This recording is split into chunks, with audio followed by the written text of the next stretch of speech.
Assalamualaikum warahmatullahi wabarakatuh.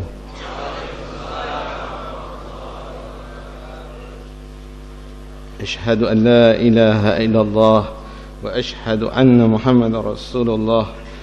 Allahumma salli ala sayyidina Muhammad wa ala alihi wa sahbihi wa barik wa sallim.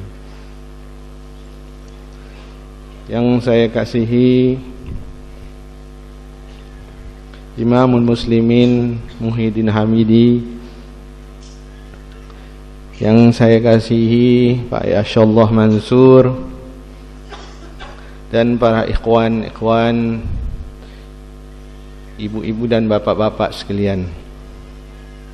Alhamdulillah, syukur kita di pagi ini dapat kita bersama-sama berkumpul dalam taklim Sya'ban, di mana tidak hampir 13 hari sahaja lagi kita insyaallah akan menyambut Ramadan Al-Mubarak. Kita akan bergembira di waktu itu, karena itulah waktunya mereka-mereka yang beriman akan merasa senang, karena setelah bertarung hampir 11 bulan digoda oleh jin dan syaitan, mereka dibelenggu pada hari itu. Maka pada bulan Ramadan nanti kita akan merasa seperti syurga di dunia, karena waktu itu ibadah-ibadah kita dapat kita lakukan dengan penuh tawaduk pada Allah, dengan penuh kekhusyukan. Itulah hari yang kita tunggu-tunggu, itu Ramadanul Karim. Bapak-bapak dan ibu-ibu sekalian, 2 tahun yang lalu, lebih kurang tanggal bulan April 2010, saya sebelum itu dikenal pasti oleh Wali Malaysia Pak Sobarudin. Melihat saya sedang berceramah di Malaysia dan mendapati satu bidang yang saya ceritakan, satu benda yang terlalu unik, yang ramai yang tidak mengetahui, maka diundangnya saya untuk ke Jakarta, ke Cilingsi. Saya masih ingat pada malam taklim akbar, sebelum saya menyampaikan taklim itu, imam memberitahu kepada saya, make them your followers. Itu perkataan yang diutarkan oleh imam. Saya amat terharu sekali. Maksudnya, jadikan mereka ini memahami dan mengikut apa yang ingin kamu sampaikan. Tapi tuan-tuan, ibu bapak dan sekalian, waktu itu kesannya saya lihat, walaupun begitu hebat, tetapi ianya kemudian malap. Walaupun telah saya beritahu bahawa wang sunnah ialah dinar dan dirham, tetapi kejayaan untuk kita kembali kepada wang sunnah ini masih lagi di tahap yang paling minimal. Maka saya bertanya, memohon pada Allah Subhanahu wa taala, apakah masalahnya? Terus di tahun itu juga hampir 4 kali saya dijemput ke Indonesia ini. Saya pergi ke Bandung, ke Banten, ke Bogor. Kita lakukan macam-macam, pasar ukas dan sebagainya. Tetapi perkembangannya masih lagi dikit.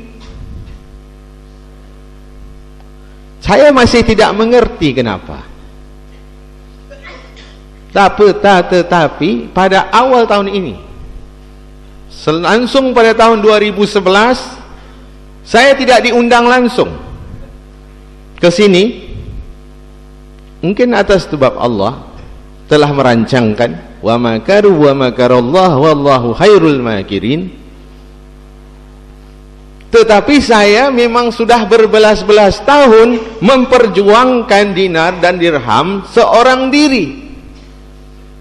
Saya mandiri selama ini, terjerit-jerit, terpekik-pekik satu orang. Setelah saya pulang daripada Amerika, di sana tempat saya belajar, di sana merupakan pusat kepada wang riba ini. Saya bertanyakan kepada dosen-dosen saya di sana yang merupakan para Yahudi dan Nasrani. Setelah saya mengkaji, saya mengatakan bahawa kamu telah menipu kami semua selama ini dengan memperkenalkan wang kertas ini. Apa bilangnya? Dibilangnya, Halim, kamu adalah murid kami yang paling pintar sekali. Belum pernah ada kami selama kami memperkenalkan wang kertas ini, belum ada seorang manusia yang memberitahu kami bahawa kami sedang menipu kamu dengan wang kertas ini. Kamulah orang yang. Tetapi dia bilang, kamu tidak bisa untuk mengembalikan wang yang sebenar. Kenapa? Saya tanya, kenapa? Karena kami telah melaksanakan kerja ini begitu halus sehingga kamu tidak mengetahui bahwa kami sedang merompak kamu di siang hari. Maka diberikannya contoh. Contohnya, lihat saja negeri kamu di Malaysia, dibilang. Kenapa mereka memakai tas dasi itu kami pakai di sini, kamu juga tahu, karena bila di musim dingin kita mau tutup lubang di sini. Karena angin itu kalau masuk dalam lubang-lubang ini sejuk banget, maka kita pakai dasi untuk ditutup lubang itu, sambil menunjukkan kecantikan. Tetapi kamu yang di Malaysia, kenapa bodoh banget? Negeri yang panas begitu dipakainya dasi. Di jalan waktu tengah hari pakai dasi, kononnya gaya segak. Kamu mengikuti kami tanpa menggunakan akal. Dengan itu dia bagi tahu saya, dosen-dosen Yahudi Nasoro di Amerika ini bagi tahu, Halim, kamu tidak akan berjaya. Saya bilang, sekarang Pak Profesor, saya sudah mengetahui, saya akan pulang ke negeri saya dan akan bagi tahu dengan semua masyarakat saya bahwa kamu sebenarnya sedang menipu kami. Tapi itulah jelasnya. Dia bilang, kamu tidak mungkin dapat mengubah mereka, kerana segala-gala bentuk kehidupan kami mereka telah amalkan. Mereka begitu yakin, Pak. Mereka begitu yakin. Tetapi saya, oleh kerana kedegilan saya rasa mungkin itu satu anugerah yang sangat bagus. Mungkin perkataannya tidak baik, tapi kedegilan saya sahut cabarannya. Saya bilang, Pak dosen, Pak profesor, benar apa yang kamu kata.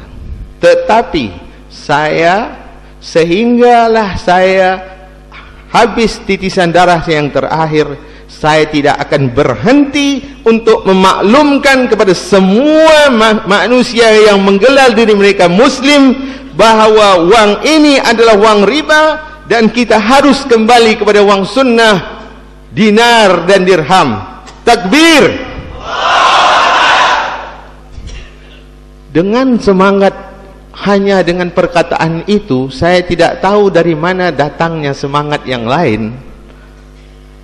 Bila saya pulang pada tahun 96,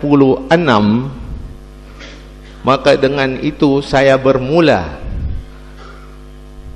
menceritakan di Malaysia. Apa yang saya dapat, Pak? Saya dicemu, saya dibilang gila, rugi. Pemerintah hantar anak Melayu ke benua Amerika belajar sampai tinggi-tinggi, pulang diberitahu ini bohong. Kita mau gunakan ini, uang plastik dan sebagainya, credit card, American Express, Diners Club, Visa, Mastercard. Ini orang suruh pulang, kita kena kembali kepada unta. Maka saya tidak, alhamdulillah saya tidak pernah berhenti. Biarlah mereka panggil saya gila ataupun apa. Waktu itu, waktu pulang saya belum ada begini panjang. Tapi saya menyahut terus. Saya kata, okey, orang gila, maka saya panjangkan. Jadi jangan marah. Karena orang gila enggak apa-apa kalau begini. Walaupun saya tahu Pak Mahathir enggak suka orang-orang yang panjang-panjang sangat begini, tapi oleh karena dibilangnya saya gila, maka saya bilang tak apa. Bila saya panjangkan, berlakunya tragedi 11 September 2001, yang mana bangunan World Trade Center dibomkan. Waktu itu ramai yang menuduh Osama bin Laden. Maka ramai Pak Ustadz, maaf ya, cukur janggutnya. Saya ketika itu baru memanjangkan, saya bukan Pak Ustadz, saya mengajar ekonomi, keuangan dan perbankan. Tetapi apa yang saya buat? Saya teruskan juga. Saya biar lagi panjang. Dan mereka akan mengatakan, kalau saya lalu, dia akan kata, oh, Osama Laden lalu.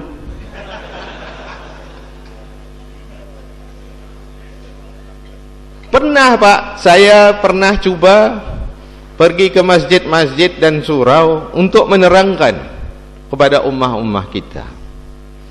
Di suatu tempat, saya tidak mau bagi tahu tempatnya apa, tetapi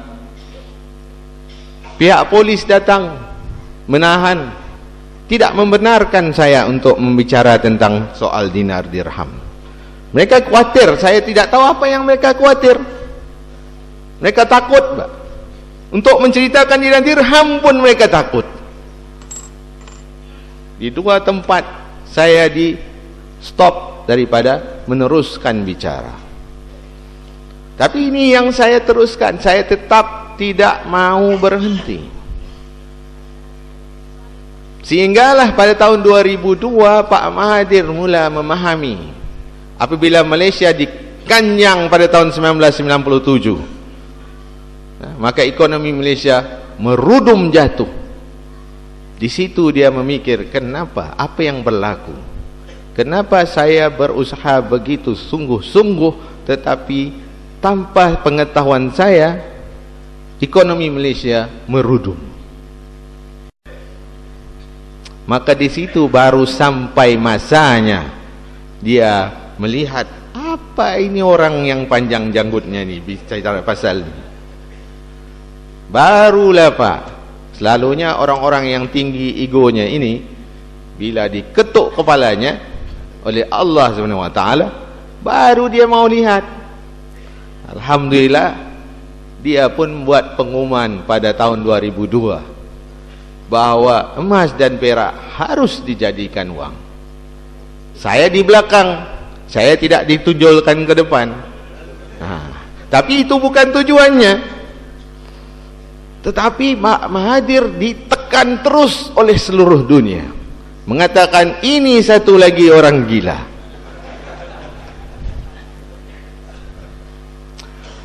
tidak tahan dengan tekanan itu, hanya 1 tahun kemudian dia pun melepaskan jawatannya tahun 2003. Ini bukan karena itu sajalah ya, karena lain juga. Maka saya sudah tidak ada siapa lagi ingin mendokong, membantu kembali kepada bawah. Kerana Perdana Menteri yang seterusnya juga tidak ada masa untuk memikirkan ini, sehinggalah sekarang. Tetapi bapak-bapak sekalian dan ibu, apabila pada awal tahun ini kunjungan imam dan mereka-mereka daripada jemaah muslimin tiba di sana, saya dengan tidak semena-mena dipanggil oleh Pak Sabarudin tolong mengisi. Sebenarnya kebetulan tolong mengisi, ada satu bahagian yang tidak ada orang yang sepatutnya mengisi, tidak ada, maka saya diminta untuk mengisi. Maka saya turut. Tetapi sebelum untuk mengisi, saya ada pergi satu tempat lain untuk memberikan ceramah. Dan di dalam perjalanan itu saya ditemani oleh Pak Wahyudi, Ustaz Wahyudi. Di dalam mobil saya yang memandu. Dia ini daripada mula daripada mula ketemu di dalam mobil, tidak henti-henti menceritakan tentang baiat. Saya ini pertama kali dengar pasal baiat, Pak. Saya tidak pernah dengar sebelum itu, walaupun sudah 4 kali saya pada tahun 2010. Kalaupun dibicarakan mungkin saya tidak paham. Tetapi dia ini menceritakan daripada mula masuk mobil, baiat, bunga baiat. Saya kemudian menitis air mata. Dalam hati saya sudah tidak dengar apa yang dibicara. Saya mengatakan, adakah ini yang merupakan yang terlindung untuk saya meneruskan perjuangan ini? Maka dalam saat itu saya ingin memberhentikan mobil dan saya bagi tahu, saya mau baiat sekarang. Kamu terus ambil saya baiat, saya mau baiat sekarang. Dia bilang, enggak usah, apaan? Dia pula yang terkejut. Saya bilang, saya mau baiat. Kamu kan wakil imam, jadi saya mau baiat dengan kamu.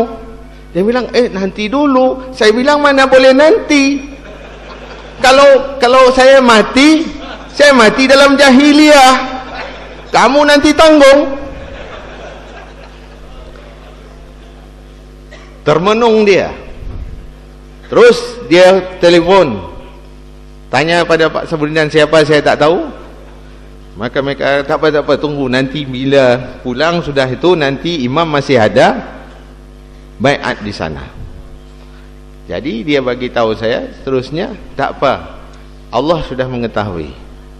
Kalau berlaku apa-apa, Allah sudah tahu. Nawaitu kamu, walaupun kamu belum berbaiat. Maka saya teruskan. Saya cakap, jangan cakap lagi dengan saya pasal baiat. Sudah. Anggap aja saya sudah baiat. Kita cerita lain sudah sekarang. Karena soalnya kecil, baiat ini bukan soal besar.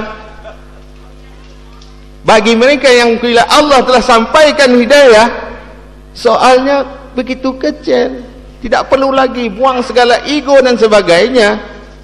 Ambil seorang sebagai pemimpin, itu yang harus dilakukan. Maka alhamdulillah sekarang saya mempunyai bapak-bapak dan ibu-ibu di belakang saya. Kita harus bersama-sama memperjuangkan dan mempengembalikan uang sunnah ini yang baginda Rasulullah kekasih Allah yang merupakan kesayangan kita menggunakannya 1400 tahun dahulu. Mau tak mau Bapak? Takbir.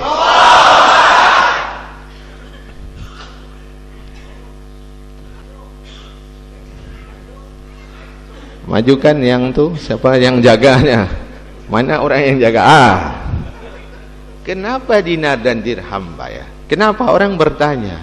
Kenapa? Apa soalnya dinar dirham ini? Saya ingin bagi tahu bahawa baginda Rasulullah pernah mengingatkan kita bahawa aku tidak khawatir dengan kamu tentang dosa-dosa besar. Aku tahu kamu tidak akan sembah lagi berhala dan sebagainya. Tapi yang aku khawatir dengan kamu ialah perkara-perkara syirik yang halus. Yang halus inilah yang dipergunakan oleh Dajjal laknatullah menasihati para manusia yang bersekongkol dengannya untuk meranap dan menjahanamkan kita supaya terus masuk ke dalam neraka jahanam. Sebab itu saya tidak mau berhenti, Pak. Saya tahu perancangan ini.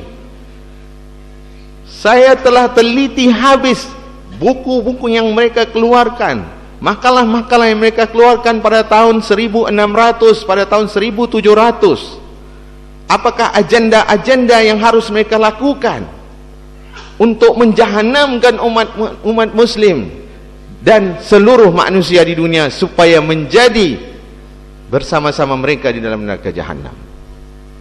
Maka mereka akan melakukan satu taktik yang halus, Pak. Coba dilihat. Pada asalnya hampir daripada zaman Nabi Nuh alaihissalam, hampir 7.000 tahun manusia menggunakan emas dan perak sebagai mata wang. Tetapi 300 tahun dahulu kita diperkenalkan dengan wang kertas ini. Mengapa? Tentu ada sejarahnya, tentu ada sebabnya. Terus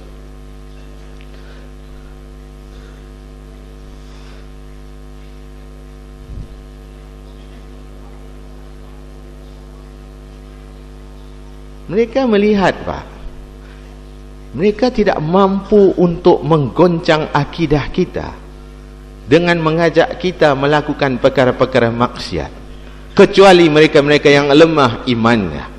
Tetapi mereka sangat berhasrat untuk menghancurkan mereka yang benar-benar beriman ini, yang dahinya hitam ini. Mereka sangat mahu golongan-golongan ini melakukan perkara-perkara haram yang Allah telah perintahkan.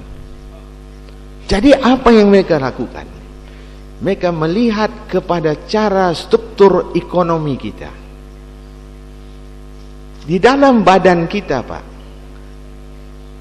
satu unsur yang penting, yang sangat penting adalah darah. Darah menghantar maklumat daripada hujung kuku kaki sampai ke hujung rambut. Suatu bahagian badan terluka dan sebagainya, darah akan menyampaikan maklumat itu dengan pantas kilat terus kepada otak untuk dibagi tahu bahawa ada kesakitan di sini. Terus hantarkan soldier kamu untuk selesaikan masalah itu, berhentikan perdarahan dan sebagainya. Sekiranya darah dalam tubuh manusia rosak, maka akan rosak seluruh tubuh badan manusia.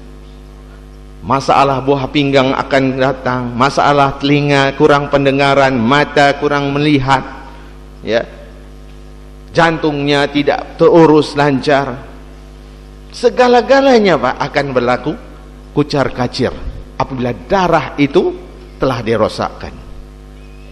Di dalam ekonomi atau muamalah, Pak, yang merupakan darah kepada ekonomi adalah wang ini. Maka mereka cuba menggunakan ini sebagai cara untuk menghancurkan sistem ekonomi kita supaya kita mengamalkan yang haram. Maka mereka pada 300 tahun dahulu, setelah mereka mula menguasai dunia dengan kolonisasi mereka menjajah kita, Belanda jajah Indonesia, Inggris jajah Malaya dan sebagainya. Mereka mula memperkenalkan wang kertas. Coba lihat, Pak, bagaimana sekarang saya tunjuk depan Bapak ini 50.000. Bagaimana untuk dihasilkan satu lagi 50.000? Bagaimana Pak? Satu cara yang senang orang fikir mungkin curi. Curi satu lagi jumpa. Tetapi yang lebih mudah ialah dengan cetak. Maka Inggris dan Belanda hanya dengan senang hati mencetak kertas ini dan memaksa kita menerima nilainya dengan meletakkan akta di sini. Aktanya menyatakan bahwa, saya tidak berapa pantas untuk membaca ni, halus tulisannya. Tadi itu hari Elias ada tolong bacakan untuk saya yang ni. Mana anak muda itu? Main sini sekejap. Nah, tolong bacakan Elias apa yang ditulis di kertas ini.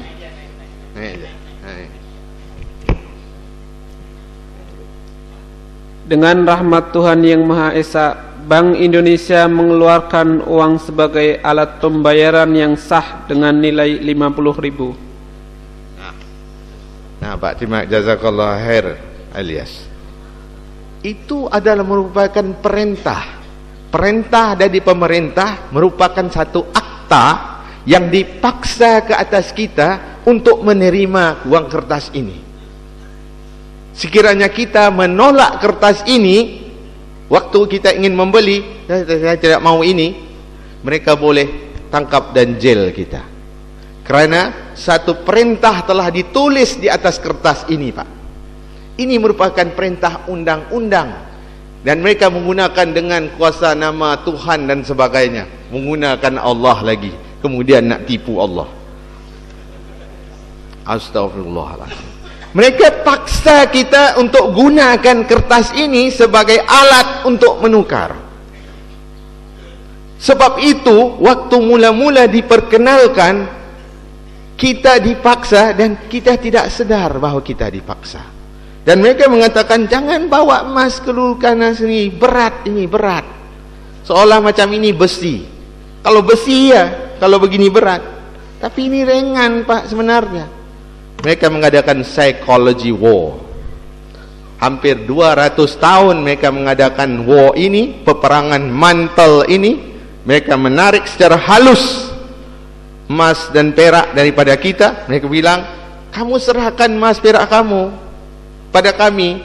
Kami akan bagi kamu kertas ini, gunakan. Maka kita yang tidak gunakan akal waktu itu menurut saja Pak. Menurut terus, sehingga pada awal tahun 1971 mereka memisahkan kertas ini dengan emas tanpa kita sedari.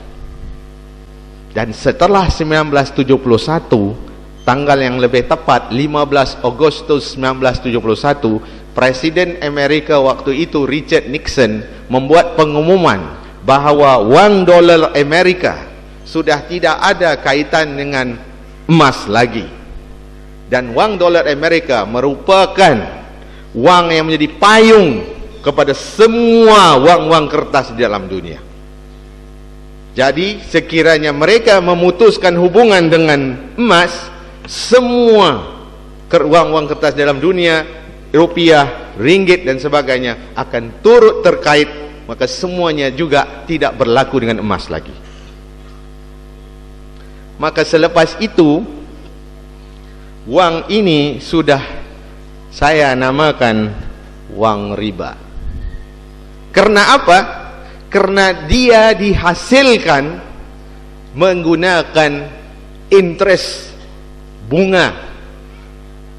Pemerintah untuk mencetak ini satu dengan satu lagi tanpa adanya faktor bunga 10%, 15% dan sebagainya, kertas ini tidak boleh dicetak lagi mengikut undang-undang. Maka setiap kertas yang dicetak sudah mempunyai faktor riba Pak.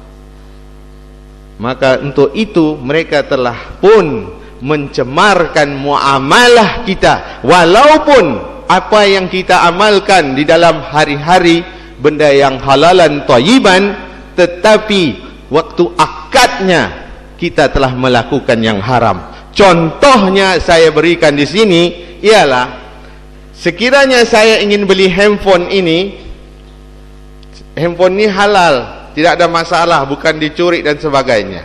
Saya pun tanya, berapa harganya nih Pak, saya mau beli ini handphone. Oh, dia bilang, oh enggak mahal, ini seekor celeng saja, ataupun seekor babi. Maka kita pun cari, beli, ambilkan seekor celeng, kita berikan, maka kita ambil. Transaksi muamalah ini sah ataupun tidak Pak? Tidak sah. Kenapa saya gunakan celeng? Pasal manusia tidak dapat melihat ini sebagai celeng, nggak paham. Karena setelah begitu lama lahir sahaja, ini uang, nah ambil ni uang pergi beli barang, ambil ni uang pergi beli barang. Kita telah didoktrinkan oleh sekolah dan guru dan kedua ibu bapa kita dan sebagainya, ini uang. Tiba-tiba manusia ini mengatakan ini celeng, tentu amat sulit untuk orang memahaminya. Tetapi saya mempunyai fakta Pak, setelah buku dan dikeluarkan, semua telah dikeluarkan. Kalau saya membohongi cara sistem yang mereka lakukan ini, sudah lama saya ditangkap. Saya tidak boleh jadi dosen 15 tahun Pak. Jadi coba lihat, kita pergi restoran makan, kita makan makanan nasi padang contoh, kenyang alhamdulillah, kita mulakan dengan Allahumma barik lana fima razaqtana wa qina azabannar, amin. Kemudian kita makan sama-sama, kenyang alhamdulillah, allazi at'amana wassaqana wa ja'alana minal muslimin. Kita bersyukur pada Allah. Tetapi kemudian bila kita mau bayar, kita bayar dengan celeng. Apabila kita, jadi untuk itu saya menyeru, setelah memahami ini, barang siapa saja yang sudah menikah selepas 1971, 15 Ogos 1971, siapa saja yang menikah selepas itu dan waktu nikahnya menggunakan ini sebagai mas kahwin,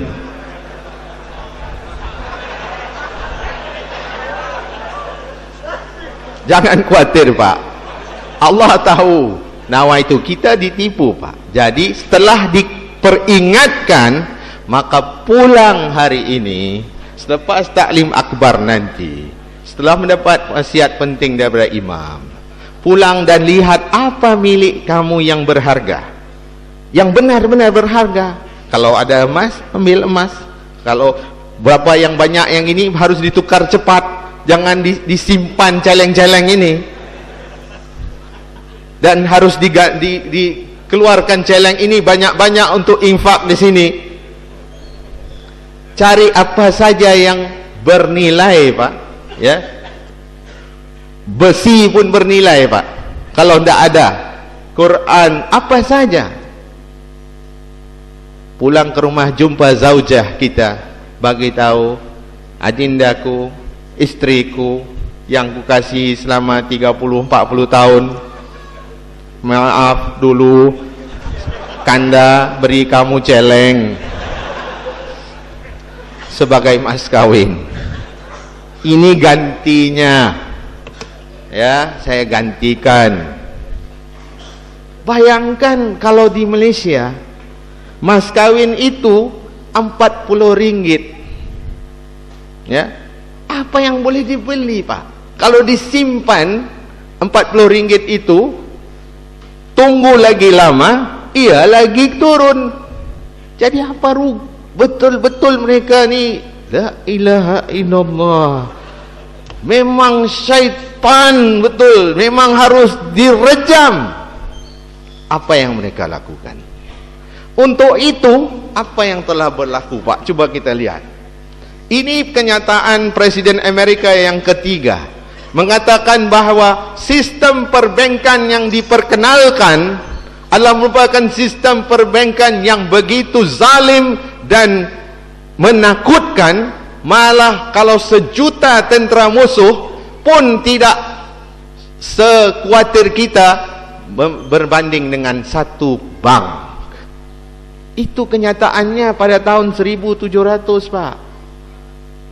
Terus akibatnya coba lihat, Pak, ya. Terus Amerika sekarang berhutang begitu banyak. Mereka menggalakkan kita berhutang, Pak, kerana wang kertas ini akan tidak pernah cukup. Tidak akan pernah cukup. Kita hari-hari hairan kenapa tidak pernah cukup. Pasal mereka hanya cetak. Kertas ini diperlukan lebih banyak supaya dijadikan dunia ini satu dunia kredit. Terus saya mau ambil yang gambar. Nanti kalau semua nanti mungkin tahu-tahu sudah subuh lagi. Terus itu di Zimbabwe, Pak. Tengok berapa persen wangnya telah dijatuhkan. Wangnya telah dijatuhkan di Zimbabwe, merupakan negara Muslim, sehingga tidak berlaku langsung, dan rakyat negaranya harus pergi berhijrah ke negeri lain untuk menggunakan mata wang negeri jiran baru boleh berdagang di negerinya. Bayangkan. Terus ini satu peristiwa yang sangat memalukan kita di seluruh dunia. Mereka memaparkan paparan ini pada tanggal 1998. Pak Arwah-Arwah Pak Soeharto menandatangani perjanjian untuk mendapat pinjaman daripada mereka. Dan Mikhail Kamdusu yang di belakang itu, Yahudi laknatullah itu, berdiri di belakang sambil berpeluk tubuh, menunjukkan kepada dunia, kamu lihat dunia, negara Islam yang paling ramai telah tunduk pada kami. Apa kita tidak terasa, Pak? Saya waktu gambar ini dikeluarkan di seluruh akhbar seluruh dunia, saya menitiskan air mata. Saya melihat betapa mereka agung, mereka begitu ingin menjahanamkan kita, mereka begitu bangga melihat kita tunduk untuk minta bantuan. Apa Indonesia ini miskin? Allah mengkayakan bumi Indonesia ini terlampau hebat, Pak. Kalau dibandingkan dengan Malaysia, tidak ada apa-apa, Pak. Ringgit itu tidak ada artinya kalau dibandingkan dengan apa yang Allah telah anugerahkan di bumi Indonesia. Indonesia merupakan negara OPEC pengeluar minyak. Juga hasil-hasil buminya dengan tambangannya dan sebagainya, semuanya banyak, Pak. Tetapi oleh kerana ditukar gantikan dengan rupiah, dan wang ini sudah merupakan wang tipu, maka semua harta kita dicuri, dirompak hari-hari dengan begitu mudah. Coba Bapak bayangkan, Bapak tangkap ikan begitu sulit, mau kena pegon pagi, pergi ke laut, tangkap, bawa pulang, kemudian digantikan dengan sekeping kertas,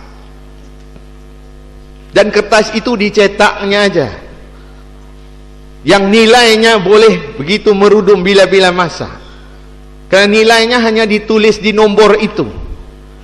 Betapa kita dirompak, Pak. Saya pernah beritahu waktu di Bandung tempoh hari, kalau orang Indonesia bakar ini, tentu jadi lebih kaya lagi esoknya. Yakin dan percayalah. Terus lihat, Pak, itu di Zimbabwe satu biji gula-gula 15 juta. Terus itu gajinya satu hari. Mau bikin apa, Pak? Uang kertas, cuma nombor saja.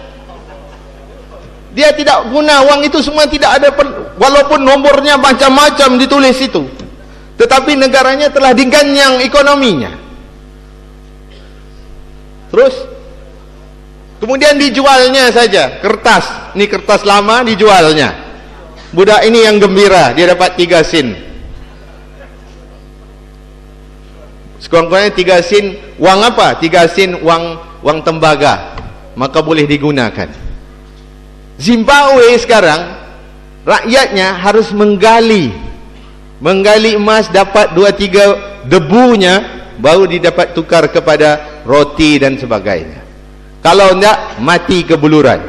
Terus mereka menakutkan kita dengan menunjukkan bahawa Saddam Hussein digantung. Maka mereka takut, jangan berani, kerana ini merupakan seorang mujahid Islam yang berani menentang wang Amerika. Pada tahun 1999, Iraq telah mengisytiharkan bahawa wang dolar tidak akan digunakan di dalam penjualan minyak negaranya. Iraq merupakan pengeluar minyak terbesar kedua di dunia. Sekiranya itu berlaku, Amerika bakal runtuh waktu itu juga. Sebelum tindakan itu diambil, maka mereka merancang. Maka dirancangnya bombing September 11 2011. Tujuannya untuk mereka menjahannamkan dan menjatuhkan Iraq dan Afghanistan. Kemudian ditangkapnya Saddam Hussein dan digantung, dibagi tahu satu dunia, lihat ini akibatnya jika kamu menentang kami. Tapi apakah harus kita takut, Pak? Apakah kita harus takut dengan ancaman-ancaman begini, ataupun kita harus takut dengan ancaman Allah? Kita tidak harus takut dengan Amerika, Pak. Biar kalau dia mau gantung, itu sudah takdirnya.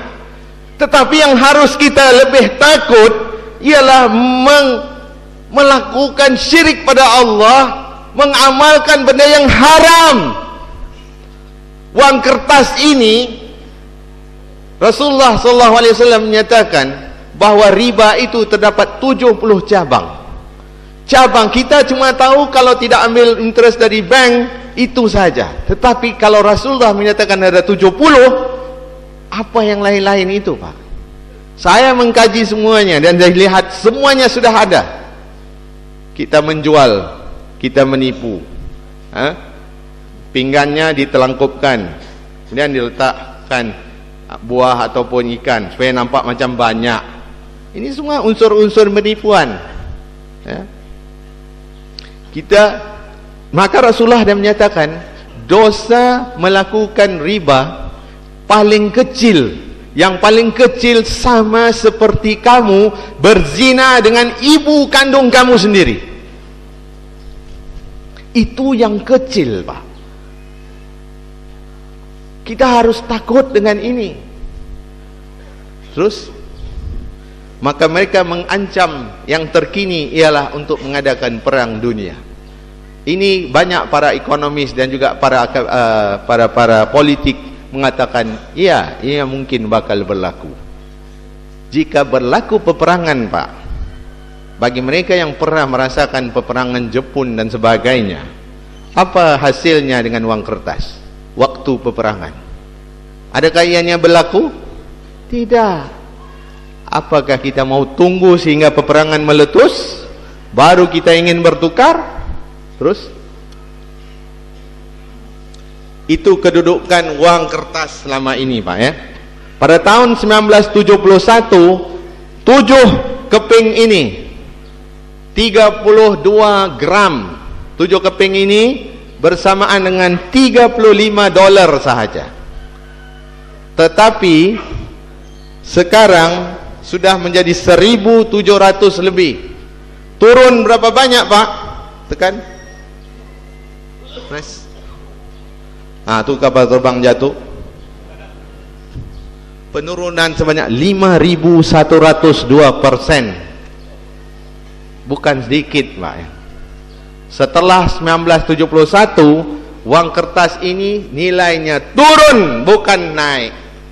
Tapi digambarkan di televisi dan sebagainya, naik, itu naik, ini naik. Sebenarnya ini yang turun, Pak, tak pernah naik. Emas itu tetap di situ saja, 10 tahun begitulah. Nilainya pada mana? Di mana nilai emas ni, Pak? Di mana? Fisik mana? Allah telah menetapkan bahawa manusia menggilai emas dan perak. Tetapi nilainya terletak pada apa? Beratnya, Pak. Lagi berat perak yang kamu ada, lagi banyak barang yang kamu dapat. Itu saja. It's a very simple economic transaction. Mudah banget. Kalau ini bawa ke Malaysia, diterima enggak? Enggak terima. Wah, ngapain kalau bawa ke Malaysia enggak terima? Bawa ke Singapura enggak terima, bawa ke Saudi enggak terima. Bawa ini, Pak. Bapak kata tersesat ke negeri Cina, tidak ada wang, kelaparan. Bapak mau minta makan, jumpa satu restoran, toko restoran bilang, maaf saya mau lapar, saya mau makan, saya tidak ada apa-apa, tapi yang saya ada ini. Dilihatnya ini, Pak, terus diberikan sambutan seperti raja. Malah dibilang, kamu makan duduk sini 1 tahun tak perlu bayar, kamu pakaiin bagi saya ini. Sebab Allah yang menyatakan nilainya, dan manusia akan gila dimanapun kita pergi. Tak pernah lagi Allah menyatakan manusia gila akan rupiah ataupun ringgit ataupun dolar. Kita harus ada kebencian ini, Pak. Mungkin kita tidak mampu untuk menukarnya terus, tapi kita harus ada niatnya. Kita harus ada kebencian ini. Ya Allah, aku tak mampu ya Allah untuk menukar ini terus, Pak. Terus pada dinar dirham, karena aku tidak ada mahal, Pak, ini dinar ini. Kalau dulu waktu saya bicara mula-mula, saya bikin ini di PT Antam Logam Mulia. Kenapa saya bikin di Jakarta? Saya bicara benda ini di Malaysia, tapi saya datang sini untuk buat. Karena Indonesia mempunyai tambang emas yang terbesar di Asia, Pak. Coba lihat. Indonesia merupakan pengeluar tambang emas terbesar di Asia. Tapi lihat rakyatnya. Waktu saya di Bandung, saya baca akhbar, ditulis 30 juta rakyat Indonesia miskin. Itu yang ditulis. Yang benar mungkin banyak lagi. Mana mungkin Indonesia miskin, Pak? Tidak boleh. Allah bagi kita harta banyak yang sebenarnya yang Allah telah tunjukkan dalam Al-Quran. Kita tak mau, kita ambil yang kufar. Jadi maka kita jadi miskin bukan kerana Allah, tetapi kerana tangan-tangan kita sendiri. Itu yang sebenarnya kenapa kita jadi miskin. Allah tidak zalim, Pak. Terus, jadi bila hukum Allah kita tinggalkan, coba lihat apa yang berlaku di dalam dunia. Terus, ini berterusan sekarang dengan AIDS, penyakit-penyakit yang bermacam-macam jenis, ya, dengan kaum Lutnya, dengan pembuangan anaknya, rasuah, bermacam-macam. Karena sistem kita telah dicemari, darah muamalatnya telah dicemari. Di dalam hukum rukun Islam yang 5, syahadah saja tidak ada urusan muamalat. Tetapi yang kedua, perlukan solat. Kita perlukan pakaian. Pakaian perlukan kita bermuamalat untuk berbeli. Maka teruskan. Saya minta maaf sikit ya, Pak, ya. Pak, ya, saya boleh sikit lagi? Coba lihat bagaimana kita diganyang di negara-negara Islam, orang miskin. Terus yang kaya terlampau kaya, makanan terlampau banyak. Terus yang miskin sampai tidak apa ada mau makan. Terus tuh lihat, Pak, tanahnya subur. Ini negara Islam, Pak, ya. Jangan ingat Palestina aja ditindas, seluruh dunia umat Islam ditindas. Tanah yang subur, tetapi wang mereka tidak dapat membeli walau sebutir biji gandum ataupun benih jagung untuk ditanam. Maka mereka jadi kebuluran. Itu suaminya yang dipegang itu. Coba lihat badan mereka, kulit dan tulang aja tinggal. Mereka akan mendakwa kita di Yaumul Mahsyar nanti, Pak. Kerana angkara apa? Angkara kita mengamalkan wang riba. Terus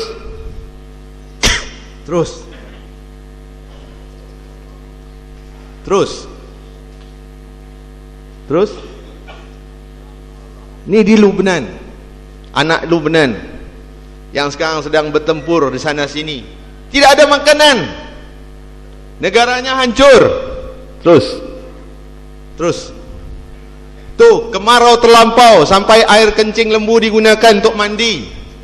Terus kita di sini air terlampau banyak, mandi sampai kalau tak terjun tak puas. Rasulullah gunakan ambil wuduk 1 cawan saja. Kalau mandi junubnya 1 botol besar mineral itu sudah cukup. Kita kalau mandi junub selagi tak terjun tak puas. Tu tengok Pak, pembaziran makanan sampai 20 ekor kambing dalam tu dibuang aja. Untuk berapa orang talam tu. Terus anak itu masih mencari setetes susu, Pak, daripada ibunya. Apa susu yang dapat dikeluarkan? Ini semua angkara kita mengamalkan riba. Maka negara-negara ini yang tidak tahu menguruskan keuangan mereka hancur. Terus itu tengok, nak pergi ambil makanan pun tak dapat, kerana badan sudah tidak mampu untuk bergerak ke sana-sana. Walaupun kita hantar makanan, kita tidak dapat pergi. Ini tempat ni di Somalia, berlaku peperangan saudara. Makanan kita bawa di bandara, tapi kita tidak berani masuk kerana berlakunya meletusnya perang. Maka kita letak di bandara. Tujuannya suruh orang seperti itu pergi ke bandara ambil. Orang seperti itu bagaimana mau jalan pergi ke bandara? Terus tengok, ibu ini umurnya baru 15 tahun dengan anak seorang. Maka ditunjukkan kita seluruh dunia, mereka semua mati, Pak, kebuluran. Sebab apa? Sebab wang mereka sudah tidak laku. Mereka menggunakan wang kertas yang mana negara-negara lain menindas. Terus tu satu keluarga menunggu kematian.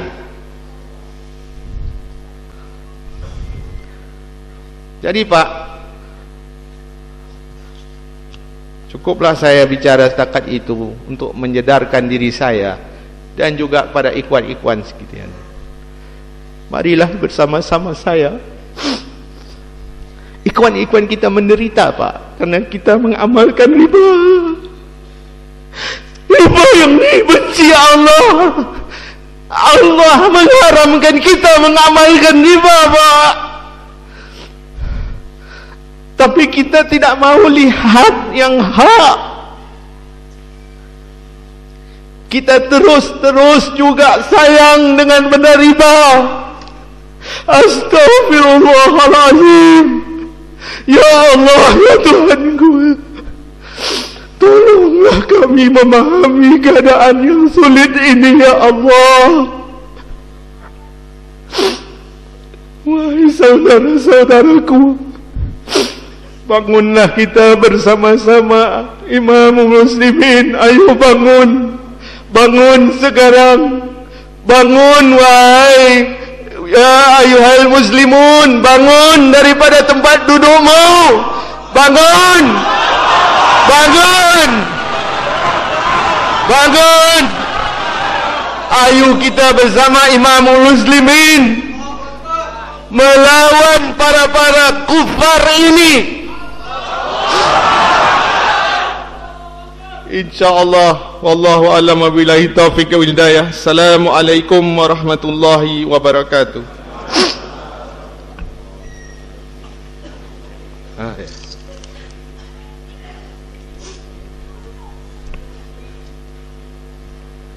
Ya, mohon duduk kembali. Demikian para ikhwan,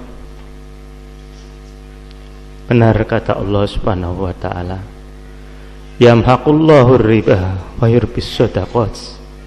Wallahu la yuhibbu kulla kaffarin athim.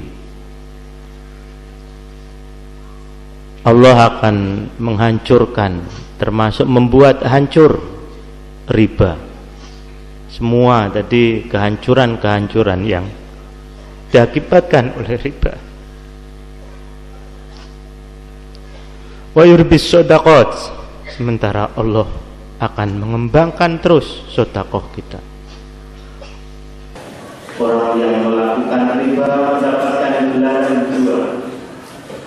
Wallahu la yuhibbu kulla kaffarin. Yang pertama, kafar, bentuk sila mubalaghah, bentuk superlatif dalam bahasa Inggris. Orang yang sangat ingkar. Yang kedua, athim, bukan athim, tapi athim, yang sangat banyak dosa. Memang para ikhwan, kita belum dapat melaksanakan hari ini, tetapi kita punya niat. Maka benar kata Rasulullah SAW, la hijrata ba'dal fathi walakinnal jihad wa niyah. Tidak ada hijrah memang setelah terbukanya kota Mekah. Artinya hijrah dari Mekah ke Madinah. Yang ada adalah jihad dan berniat. Kita berniat dan berniat dan berniat. Mudah-mudahan kita dapat membersihkan diri dari riba. Amin ya rabbal alamin. Mari sekali lagi kita niatkan agar Allah Subhanahu wa taala mengembangkan semua harta kita, dan Allah Subhanahu wa taala memberi kemampuan kepada kita untuk keluar dari kerusakan dan kehancuran yang diakibatkan oleh riba. Amin ya rabbal alamin. Para ikhwan semuanya, nanti kita akan kembali taklim pukul 8. Jadi sekarang siap-siap. Tapi sebelumnya kami ingatkan dari tim tahfiz ya, untuk mengisi kekosongan sampai nanti jam 8, kami harapkan dari tahfiz ada yang membacakan Quran seperti taklim-taklim sebelumnya dan seperti kemarin. Demikian, mari kita tutup ya para ikhwan semuanya. Mohon maaf, ini mungkin kesalahan saya ya. Oleh karena itu, dulu orang tua kita menamakan tempat menyimpan uang itu namanya celengan. Ternyata yang kita simpan memang benar celeng. Celeng itu bahasa halus Malaysia babi. Kalau babi kasar, kalau celeng malah halus. Kebalikan dengan kita kan. Nah, jadi semacam itu. Jadi kalau beliau mengatakan celeng itu bahasa halus kalau di sana. Nah, ya. Jadi bukan kasar sebetulnya. Memang ya beda-beda ya. Mari kita akhiri dengan kafaratul majlis. Subhanakallahumma wa bihamdika asyhadu alla ilaha illa anta astaghfiruka wa atubu ilaik. Assalamualaikum warahmatullahi wabarakatuh.